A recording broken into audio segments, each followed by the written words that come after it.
We are at Barcelona Game Fest, an event previously known as IndieDev Day, focused on gathering a bunch of indies and looking for new opportunities. We are Level Up, a community focused and impulsing new professionals, and we have a bunch of different formation programs and education programs, such as a master's degree on tech art and a bunch of boot camps on programming and design. If this sounds interesting to you, make sure to check it out at www.levelup-gamedevhub.com and make sure to join our Discord community. And now, let's get to the interviews. We're here today with Pedro, from Twisted House, and we would like to know a little bit about your game. What is it about? What is it? How's it called? Okay, our game is Hell Hold'em.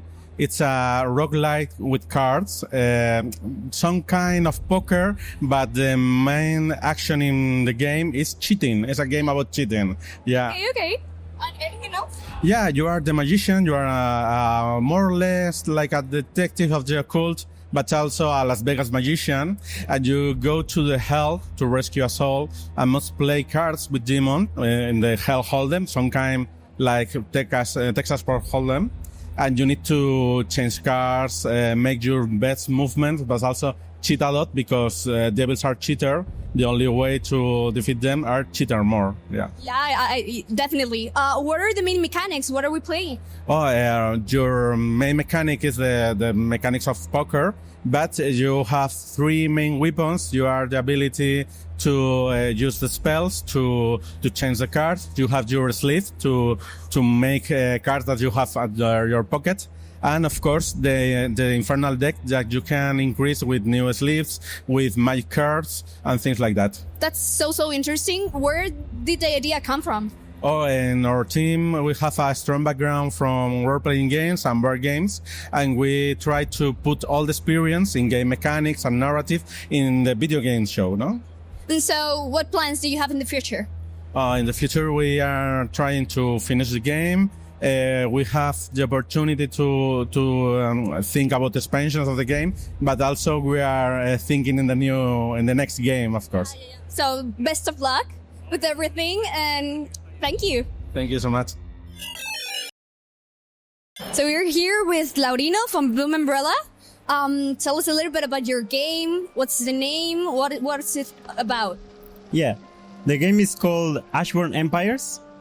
And it's basically an RTS similar to Age of Empires, but the catch is that this game is a co-op game that two players play it, and one plays the RTS part while the other plays a hero in third-person mode, and they have to play like each other to progress in the campaign and win.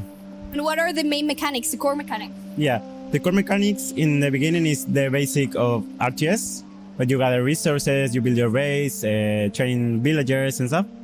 And then, basically, the RTS will make the army, and then the hero will, for example, find the map books that have technologies that the RTS can develop and advance the civilization.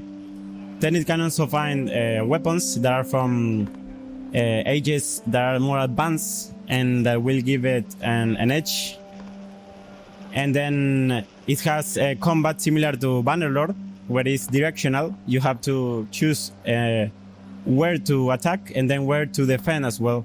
So it's easy to learn but hard to master. And where did the idea of mixing two genres come from? Yeah, the idea came from when I want to play an RTS. In my age, I don't have many friends that play RTS, and I always want to play with them. The thing is, I try to make them play, but they don't like the strategy and stuff. So the idea was to mix two games together so that one player plays the RTS part while the other player plays the hero. And then one person that likes one genre can play with the other without having to like both the RTS or the hero mode. And what are your next steps from here? Yeah. The plan is first to gather feedback, to then in around 3 months make a vertical slice, and then try to get the publisher or the finance to to make an early access release. And then from there, depending on the success, make DLCs and things as well. Okay, so thank you for having us and best of luck. Thank you so much. We're here today at Barcelona Game Fest with Alba from Fractal Games. Tell us a little bit about your game and what is it called? Okay, so our game is O'Clock Express. It's a game about solving a mystery, solving a murder of Mr. Sideburns, who died today in a train. Okay, yeah, and what are the main mechanics? Okay, this game is very simple. There is a lot of text, there's a lot of read. You take the role of the detective time, who, with his clock, have to look for the different hours that the characters are saying. The clock of the detective time, it can synchronize with the other clocks of the train. And with this, you could see like the past, and you can see what happened on the train in that hours. And if some of the characters were talking about an important time. So if you are like the player, like the detective time, see an important hour, you click on it, and the detective will write it on his notebook.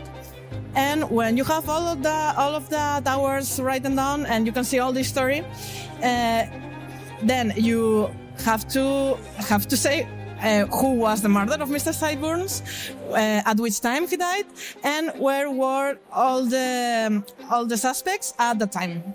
Okay, so and where did this idea come from? Because we know for a fact it has a funny backstory. So okay, this idea was for the Level Up Game Jam of this year, and we thought about this idea even before the Game Jam, but we haven't developed anything. And when we saw the Level Up theme, it was like Reinvent the Ordinary, something like that.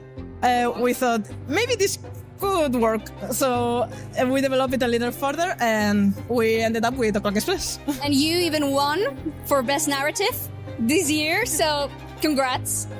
Also, what does the future hold for you? What were you working on? Okay, we are planning to convert this game in a big experience. Now it's just one case you have to solve, but maybe in the future we are planning to convert it to an episodic game, maybe with a big mystery that is part of each individual case or something like that. We still don't have anything decided, but we'll plan to work on it, and maybe if the next year we have something to show you. Well, good things take time, so we wish you the best. Thank you. And thank you for having us. We are now with Hector from Reference Games, and so tell us a little bit about the game. What's it called? Okay. The game is called Xeno Rescue, alright? And what you really have to do is rescue a group of scientists in order to clear the level, all while fighting off a series of xenomorphic alien-like creatures. And what are the key mechanics? The main mechanic above all is that, rescuing scientists and getting out of the stage. That's the main thing. And where did this idea come from? Alright, well, look, the idea came up during the pandemic. During the pandemic, I've always worked in sales. I've been in sales for many years. And when the pandemic hit, I wanted to make a change in my life, in my career. And then I dedicated myself to studying video game development and design. And then, of course, since I'm a huge fan of Alien 3, well, Alien in general, then I started saying, well, I'll see if I can do this, and so I expanded the game's mechanics. And what are your next steps? Well, so the idea is to give it a unified artistic direction, okay? Do a series of final polish passes and have a well-constructed level, and look for a publisher. If we don't find a publisher, then we'll just leave the level with a vertical slice while we wait for funding. We wish you the best, and thank you for having us. We're here today at Game Fest 2025 with Alessandra from Cherrytree Studio. What's your new game about, and what is it called? So our new game is an exploration, narrative-driven game with poker card mechanics, where you explore a 3D world and you fight against gods, and you find about the mystery of this world that you are summoned to. And what are the main mechanics to it? So the main mechanics all around poker. You play poker with magics, with attacks of area like in an MMO, and you have to fight all these gods to uncover the mystery of why you were summoned into this magical world. So we're thrilled to see how this is going. Where did the idea come from? Well, so we played, like many others, Balatro. We really loved it. And we said, oh, this is really cool. People love poker. What can we do but different from Balatro? So we talked about the exploration and the narrative part, and that will be our focus, basically. And what does the future hold for you?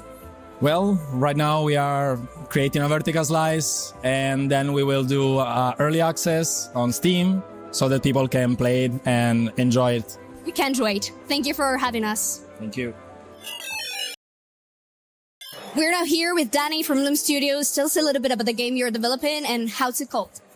Myth of Valderit is a psychological horror game based on a small Catalan village that appears in full moon nights and analyzes how you react to fear and modifies the gameplay based on it. And what are the core mechanics? What are we playing? We have exploration mechanics, puzzles, and multiple endings. And how was this idea born? The idea was born in a coffee breaks of 4 classmates that didn't have a job, and we started this journey together. And what are Loom's next steps? We don't want this game to be our last, so we plan developing much more in the future. Great, so thank you for having us and see you next year.